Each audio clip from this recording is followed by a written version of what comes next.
Oke, yang selanjutnya itu adalah tipe-tipe ekosistem. Nah, nanti tipe-tipe ekosistem ini dibagi menjadi tiga.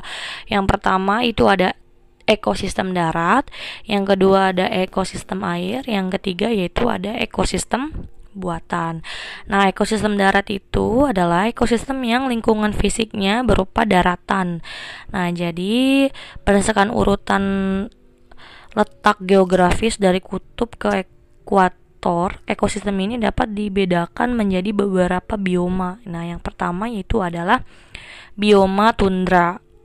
Nah, bioma tundra ini terletak di belahan bumi utara, di daerah lingkar kutub dan di puncak-puncak gunung yang tinggi. Suhu lingkungannya sangat rendah, kelembabannya sangat rendah, dan intensitas cahaya mataharinya juga rendah. Tumbuhan yang hidup di bioma ini adalah berbagai macam lumut dan lumut kerak ya. Hewan yang hidup di daerah ini memiliki sifat yang adaptif, misalnya yang berbulu tebal, lapisan lemaknya tebal, bentuk tubuhnya cenderung bulat dan sebagainya. Yang kedua yaitu adalah bioma taiga. Nah, bioma taiga ini terdapat di belahan bumi sebelah utara dan di daerah pegunungan, daerah tropik. Pada musim dingin, suhu lingkungan sangat rendah sehingga tanah seringkali masih tertutup salju. Tumbuhan yang hidup di daerah ini contohnya itu tumbuhan konifer, pinus dan sejenisnya. Hewan yang hidup di bioma ini contohnya ada beruang hitam.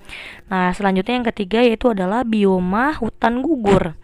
Nah, bioma ini biasanya terdapat di daerah yang beriklim sedang. Ciri-cirinya yaitu curah hujannya merata sepanjang tahun, terdapat 4 macam musim.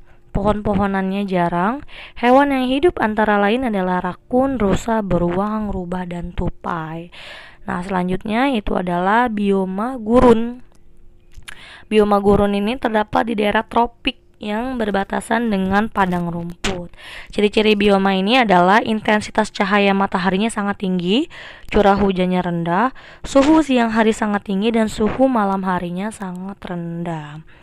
Tumbuhan semusim berumur sangat pendek, sedangkan tumbuhan-tumbuhan menahun mempunyai ciri adaptif terhadap lingkungan yang panas dan tandus, misalnya kaktus. Jadi untuk bioma gurun ini biasanya hidup tanaman kaktus. Nah, untuk hewannya biasanya itu ada ular, katak, kalajengking, dan sebagainya. Nah, yang ketiga yaitu adalah bioma hutan tropis. Nah, bioma hutan basah ini terdapat di daerah tropik, contohnya kayak di Indonesia ya. Jadi dari semua 5 bioma tadi yang ada di Indonesia ini adalah bioma tropis ya, hutan tropis. Yang paling besarnya itu adalah bioma hutan tropis. Nah, terus curah hujannya itu lebih dari 225 cm per tahun, intensitas cahayanya tinggi, kelembabannya juga tinggi, ada 2 macam iklim. Nah, kayak di Indonesia ya, ada iklim hujan dan ada iklim kemarau.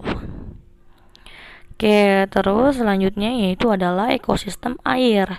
Ekosistem air ini dibedakan menjadi 2, yaitu adalah ekosistem air tawar dan ada ekosistem air laut. Ekosistem air tawar ini punya ciri-ciri variasi suhunya tidak mencolok, penetrasi cahaya yang kurang, dan terpengaruh oleh perubahan iklim dan cuaca. Jadi kita tahu ada ikan yang bisa hidup di air tawar, ada ikan yang hidup di air laut ya, karena kadar garamnya juga akan berbeda. Nah, untuk air laut ini kadar garamnya ini sangat tinggi ya, berbeda dengan air tawar. Nah, jadi kalau air laut, nah kamu juga tahu ya ekosistem air laut, apalagi kita tinggal di daerah pesisir, pasti sudah tahu yang namanya ekosistem air laut itu. Kemudian yang ketiga yaitu adalah ekosistem buatan. Nah, kalau tadi yang kedua ada 2 tadi, ada ekosistem darat dan air, itu adalah ekosistem yang memang terbentuk secara alami. Nah, kalau ini adalah ekosistem yang sengaja dibuat oleh manusia, ya. Jadi emang disintesis oleh manusia. Nah, yang pertama yaitu adalah sawah, ada waduk, ada kebun binatang, dan ada taman safari. Nah, sawah ini juga termasuk ekosistem ya.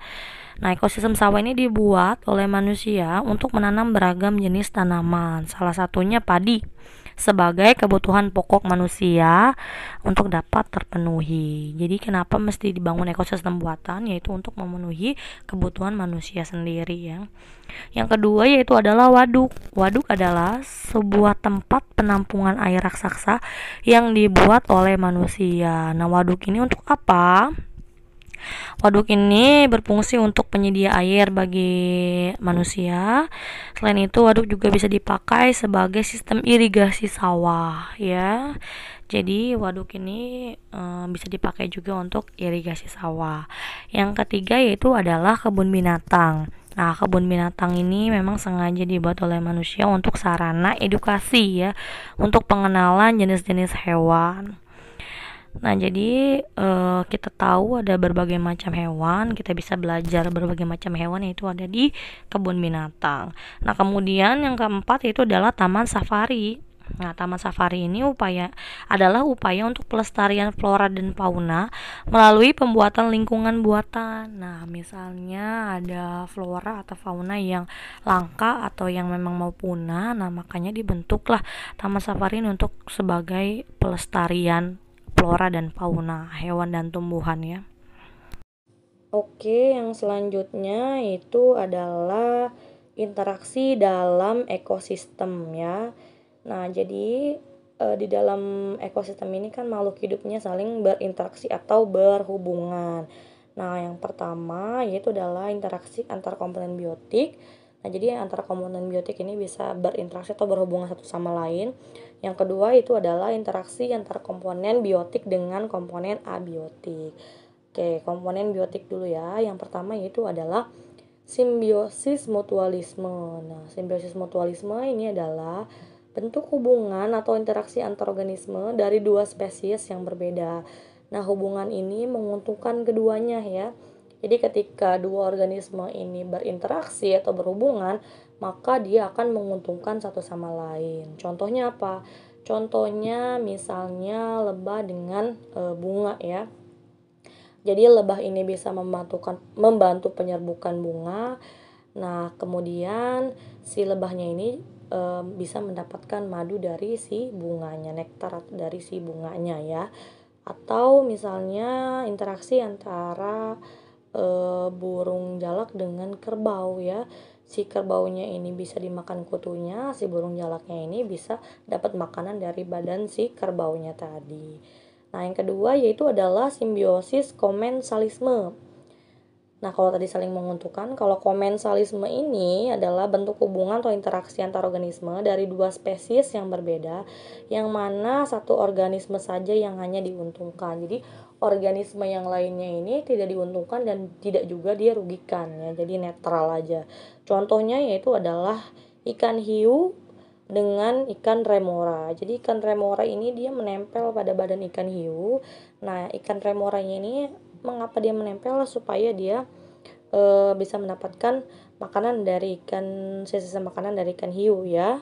Nah, kemudian si ikan hiunya ini ya tidak dapat keuntungan apa-apa, cuma tidak dirugikan juga oleh keadaan ikan remora. Nah, yang ketiga yaitu adalah alelopati. Nah, alelopati ini adalah hubungan atau interaksi antar organisme yang mana keberadaan satu organisme dapat menghambat pertumbuhan atau perkembangan organisme lainnya melalui pelepasan toksin atau racun. Nah, misalnya adalah pohon pinus ya. Pinus ini menyekresikan zat yang menyebabkan pH tanah menjadi turun dan tidak sesuai untuk pertumbuhan tanaman jenis lainnya. Jadi si pinus ini dia mengeluarkan zat. Nah, zat ini bisa menyebabkan pH tanahnya ini menjadi turun sehingga tanaman lain ini tidak bisa tumbuh di sekitarnya. Nah, yang keempat itu adalah predasi. Predasi adalah hubungan atau interaksi antar organisme yang mana satu organisme memakan organisme lainnya ya. Jadi yang memakan itu disebut dengan predator, yang dimakan itu disebut dengan mangsa. Nah, contohnya apa? Contohnya misalnya ular dengan tikus. Si ularnya ini adalah predatornya, si tikusnya ini adalah mangsanya. Nah, yang kelima yaitu adalah kompetisi. Kompetisi adalah adanya persaingan untuk mendapatkan sumber yang terbatas sehingga menyebabkan terjadinya hubungan atau interaksi ya. Jadi karena ada sumber yang terbatas sehingga dua organisme ini saling berinteraksi atau berkompetisi ya. Contohnya misalnya ada kuda dan sapi ya yang ada di suatu ladang. Jadi kuda dan sapi ini kan sama-sama makan rumput, jadi dia berkompetisi mengambil atau memakan rumputnya. Yang keenam ya, yang terakhir yaitu adalah parasitisme. Nah, jadi parasitisme ini adalah hubungan antar organisme yang berbeda spesies, yang mana satu jenis organisme ini hidup bersama atau menumpangi dengan organisme lainnya, sehingga menimbulkan kerugian bagi organisme yang ditumpanginya. Nah, kalau tadi komensalisme yang satunya diuntungkan, yang satunya tidak dirugikan dan tidak diuntungkan. Nah, kalau parasitisme ini yang satunya untung, yang satunya rugi ya. Nah, contohnya misalnya cacing pita. Nah, yang cacing pita yang menempel pada inangnya ya, atau yang menempel pada misalnya dalam organ usus kita ya. Jadi dia ini mengambil nutrisi dalam tubuh kita. Nah, kitanya ini bisa kekurangan nutrisi akibat cacing pita tadi gitu. Oke, yang selanjutnya yaitu adalah aliran energi dalam ekosistem. Nah, jadi aliran energi ini adalah jalur satu arah dari perubahan energi pada suatu ekosistem. Proses aliran energi antar organisme ini dapat terjadi karena adanya proses makan dan dimakan. Proses makan dan dimakan terjadi antara satu kelompok organisme dengan kelompok organisme lainnya. Setiap kelompok organisme yang memiliki sumber makanan tertentu yaitu disebut dengan tingkat trofik. Nah, jadi kalau kita lihat bagannya aliran energi ini, nah di sini ada energi dari cahaya matahari. Nah, energi dari cahaya matahari ini dimanfaatkan oleh produsen yaitu untuk berfotosintesis ya. Nah, kemudian si produsen ini yaitu dimakan oleh konsumen primer. Nah, konsumen primer ini tadi adalah konsumen yang memakan atau herbivora ya, biasanya hewannya adalah herbivora. Nah, kemudian si konsumen primer ini dimakan lagi oleh konsumen sekunder. Nah, konsumen sekunder ini dimakan lagi oleh konsumen tersier. Nah, ketika konsumen tersier ini mati, nah maka kan dia akan terjadi penguraian ya atau pembusukan, nanti dibantu oleh dekomposer. Ini dimakan, ini adalah makanannya si dekomposer. Ya, jadi untuk produsen tadi itu adalah organisme autotrof, yaitu adalah organisme yang bisa berfotosintesis. Itu adalah tanaman atau tumbuhan. Kemudian untuk konsumen, ya tadi ada konsumen primer atau konsumen tingkat 1 adalah kelompok-kelompok hewan herbivora, misalnya seperti belalang, kelinci, kambing, dan sebagainya. Nah, untuk konsumen tingkat 2 atau konsumen sekunder adalah kelompok organisme yang makan konsumen primer. Nah, untuk konsumen tingkat 3 atau konsumen tersier adalah kelompok organisme yang memakan konsumen sekunder. Nah, konsumen sekunder dan konsumen tersier ini beranggotakan kelompok karnivora. Nah, kelompok karnivora atau pemakan daging seperti singa, elang, ular, serigala, dan sebagainya. Dan juga nanti ada konsumen omnivor ya, jadi yang memakan hewan dan tumbuhan. Nah, selanjutnya nanti ada dekomposer atau detritivor. Nah, si detritivor ini dia organisme yang memang memakan sisa-sisa dari makhluk hidup tadi ya, konsumen tersier tadi. Jadi dia menguraikan sisa-sisa materi organik kemudian untuk menjadi makanannya. Nah, yang kedua ini nanti ada jaring-jaring makanan ya. Jadi hubungan makan dan dimakan yang kompleks itu dan bercabang itu biasanya disebut dengan jaring-jaring makanan ya. Jadi kita bisa lihat gambarnya di sini.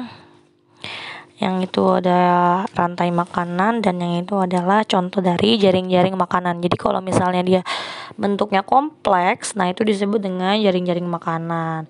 Nah kalau misalnya dia proses makan dan dimakannya antara satu tingkat trofik dengan tingkat trofik lain yang membentuk suatu urutan, nah itu disebut dengan rantai makanan. Nah, contohnya di sini ada padi, kemudian dimakan oleh belalang, belalang dimakan oleh katak, katak dimakan oleh ular, ular dimakan oleh burung elang. Si padi ini, tanaman ini merupakan produsen. Kemudian belalang di sini adalah konsumen primer, konsumen tingkat 1. Kemudian katak di sini adalah konsumen tingkat 2 atau konsumen sekunder. Kemudian ular di sini adalah konsumen tersier atau konsumen tingkat 3. Nah, nanti burung elang di sini adalah predatornya ya. Sama konsumen tingkat 3 juga konsumen tersier. Nah, di sini ada jaring-jaring makanan, bisa dilihat gambarnya. Nah, akan sedikit lebih rumit dibandingkan dengan rantai makanan ya. Jadi nanti si tumbuhan ini bisa dimakan oleh kelinci, bisa dimakan oleh tikus, bisa dimakan oleh serangga, bisa dimakan oleh burung yang pemakan biji-bijian. Nah, nanti kelinci, tikus, burung ini bisa dimakan oleh rubah. Nah, kemudian nanti si belalang ini bisa dimakan oleh burung pemakan serangga. Nah, kemudian nanti burung pemakan serangga ini dimakan oleh burung elang, rubah, ular dan sebagainya. Jadi yang membentuk suatu jaring-jaring makanan istilahnya ya. Nah, yang terakhir ini adalah piramida makanan. Jadi piramida makanan ini menggambarkan suatu perbandingan komposisi antara jumlah biomasa dan jumlah energi dari produsen sampai dengan konsumen puncak ya. Jadi tingkat trofik tadi udah didefinisikan sebagai urutan organisme dalam rantai makanan. Nah, jadi untuk tingkat trofik pertama ini di mana organisme bertindak sebagai produsen. Nah, jadi si produsen ini biasanya jumlahnya lebih banyak ya. Kemudian tingkat trofik kedua tadi ada organisme herbivore atau konsumen pertama. Nah, tingkatnya ini lebih sedikit lagi dibandingkan jumlahnya ini lebih sedikit lagi dibandingkan dengan produsen. Nah, kemudian naik lagi nanti ada tropik ketiga, yaitu adalah organisme karnivor. Nah, untuk karnivor ini, konsumen sekunder ini jumlahnya makin sedikit lagi dibandingkan herbivore. Lanjut yang keempat itu tingkat trofik keempat, yaitu ada karnivora lagi, karnivora tingkat tinggi. Di sini juga jumlahnya semakin sedikit dibandingkan dengan yang pertama ya. Nah, jadi produsen itu memang jumlahnya memang harus lebih banyak dibandingkan si tingkat tropik keempat atau karnivora. Mengapa? Karena untuk mempertahankan kelangsungan organisme ya. Jadi kalau misalnya di dalam suatu ekosistem si tingkat tropik keempatnya ini jumlahnya lebih banyak dibandingkan produsen, nah maka tidak akan seimbang nanti ekosistemnya ya, karena jumlah makanan yang sedikit nanti pemangsanya banyak ya, jadi tidak akan seimbang, jadi tidak akan stabil ekosistemnya. Jadi memang produsen ini jumlahnya harus lebih banyak dibandingkan dengan konsumen.